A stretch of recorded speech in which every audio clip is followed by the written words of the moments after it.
In a sea of seasonal selections filled to the brim with the same old story, Netflix's first original animated feature film is a breath of fresh air. From the style to the story, they've created something truly unique and, in my opinion, timeless. I'm here to convince you that Klaus is 100% capable of melting the Grinchiest of hearts and will be a holiday staple for years to come. I'm Kris Carr, and today I want to talk to you about Netflix's Klaus. Before we jump on that sleigh, I want to thank all of our fantastic, generous donors on Patreon, especially Super Nerd sponsor of the day, Devin Elliott. Thanks to you heroes, we get to keep the lights on here at Nerdwire. If you want to pitch in, head on over to our Patreon page and see if a donation tier works for you. We'll give you sweet little presents in return. And speaking of gifts, if you're in the market for something special or just want to treat yourself, click on the link in our description to TeePublic. You'll find a shirt to suit any and all fandoms, perfect for the holiday season. On to the movie! And I'm gonna take one last look around the old place so I can forget it. Got it. All right, let's go. I'm gonna try to go into this video with as few spoilers as possible, you guys. So pardon some of my more vague descriptions of the film. I know a lot of you haven't started watching Christmas stuff yet. I'm a monster. I started in June. First of all, what is Klaus about? Klaus tells the story of Jesper, the spoiled son of the Postmaster General, who's trying to continue living in the lap of luxury, which means avoiding work at all costs. His character, and even the vocal choices of Jason Schwartzman, feel akin to Kuzco from Emperor's New Groove. Stop. Don't tell me. Let me try to guess. I give up. Who are you? Jesper is spoiled, selfish, and believes full-heartedly that all people are only motivated by self-interest. Jesper's father sends him to the terrible town of Smearensburg, where the townsfolk are engaged in a centuries-old feud that seems to pit the gingers against the brunettes of the small city. What kind of a town has a battle bell? Can we open a window in here or something? I can't pretend anymore. Welcome to Smearensburg, home of the world's finest feuds. In order to leave, Jesper must successfully collect 6,000 pieces of mail.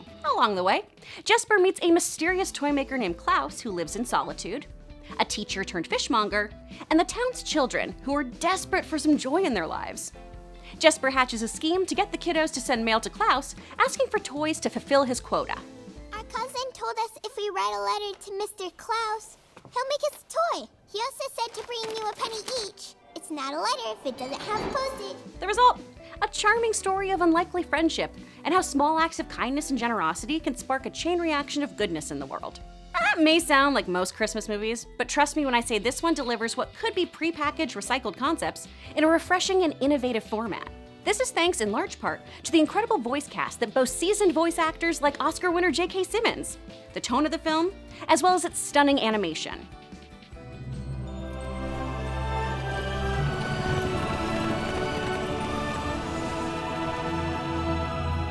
It's hard to believe that this footage is 2D animation, something we honestly don't see much of these days. Why? Well, it's a big risk and a potential money pit. Classic animation, as opposed to computer renderings, take more time and more people. And a 2D Christmas film that wasn't already associated with Disney? Many distributors apparently, according to the man behind the film, Sergio Pablos, said it was a hard sell, as Disney seems to own the holidays. Luckily, Netflix was in the market for new Christmas content and allowed the team to make the film that they envisioned. This resulted in a beautifully crafted story that lets its visuals speak for themselves and creates some truly powerful moments without any dialogue. What?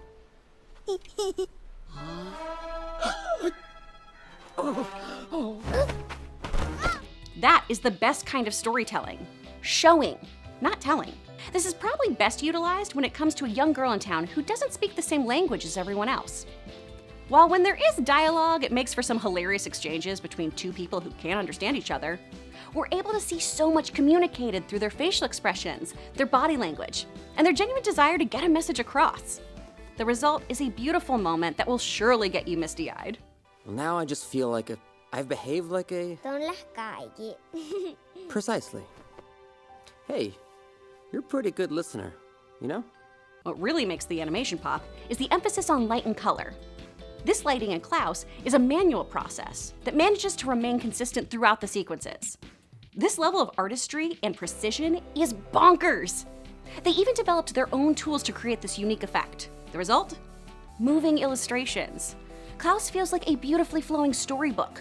Simply by lighting the eyes of the characters, the animators create so much more emotion and depth in a moment, that little to no dialogue is needed to convey how strongly the characters are feeling.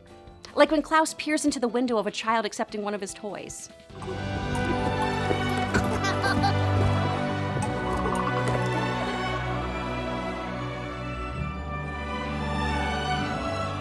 I love that by revisiting a classic animation style, this team was able to innovate the art form and elevate the tools required to create their desired look.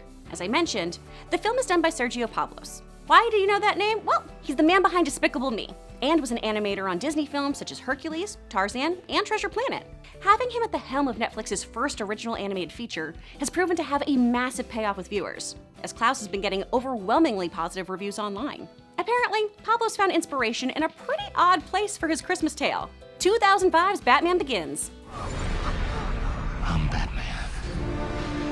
Pablos said, quote, "I really liked the way Nolan took the lore of an outdated character and made it relevant for modern audiences with Batman Begins. I thought it would be an interesting exercise to do a similar thing for popular characters from literature, folktales, and history. I considered Dracula and Napoleon, but when I arrived at Santa Claus, I was surprised to discover that he didn't have one single, widely accepted origin story. It was a mix of religion, tradition, and lore, and each country had a different idea about him. So I felt that we had this great opportunity to try and fill in that missing chapter for him. And if we could do it with a good dose of humor and heart, we might be able to create a true Christmas classic." Love this, I promise. Christmas!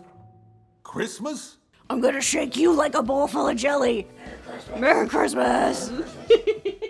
I am obsessed with this leap. Batman to a famous vamp like Dracula makes complete sense to me. And I suppose I can make that jump to Napoleon, but old Kris Kringle? I just really want a scene now of Klaus saying, "Swear to me!" J.K. Simmons could pull it off. Missed opportunity, Pablos. I'm Dasher. I'm daughter. I'm Mercy. This unique perspective, paired with the gorgeous animation, gives us a new spin on some familiar concepts. And that seems to be at the core of what the filmmakers were aiming to accomplish. Said Pablos, quote, "It was very important to me that the film did not feel like it could have come out of any other studio, and that it had its own personality without losing the broad appeal that's expected from a high-end holiday film. Klaus feels like something new, while remaining familiar by playing on classic holiday concepts. This origin story for Santa is unlike anything you've ever seen. It's warm and fun, and at times heartbreaking. Probably the most prevalent theme in Klaus is selflessness. And while the story takes place at Christmas, it's a universal theme that is meant to be applied to daily life." A true act of goodwill, huh? Always sparks another. Never fails. Klaus, though it takes place in this fictitious Arctic setting, feels really relevant for today. You have people needlessly fighting because of presumed beliefs. You see education lacking funding and interest, so children get left behind. We don't have notebooks. Or pens. All right, okay, let's make a deal. If I teach you something, will you get out of here, please? All right, minor spoiler, I won't get specific, but warning you guys in case you get really upset. Klaus has a tragic past, y'all! Sometimes it almost feels like she's still... This origin story for Santa, or Klaus in this case, grounds the larger-than-life folk legend. Even though the character has magical elements, his own personal story of love and loss is so moving. By shifting the focus and telling the story with Jesper as our point of view character, we're allowed to experience Klaus in a way that feels so personal. Like we're also that friend who's privy to his secrets. When Jesper is let in, we're let in. And that's hard to nail in a narrative without feeling forced. This exchange, a big moment in the film, is done so honestly and earnestly that you can understand how both characters feel and are able to grow from sharing this history. I cried a lot, like more than a grown woman should while watching animation. Keep those tissues handy. We did have to expand the operation just like we had planned. More children, more toys, more towns. What matters most though, y'all, is how you feel about Klaus. Am I overhyping this film? Or are you in hook, line, and sinker? And if so, what makes this film so magical for you? Let me know in the comments below. Once again, a huge thank you to all of our sponsors on Patreon, especially you, Devin, everyone getting festive teas from TeePublic, and all of you who are here just checking out the channel. For more videos, click to the left. Thanks for watching. See you, Space Cowboy.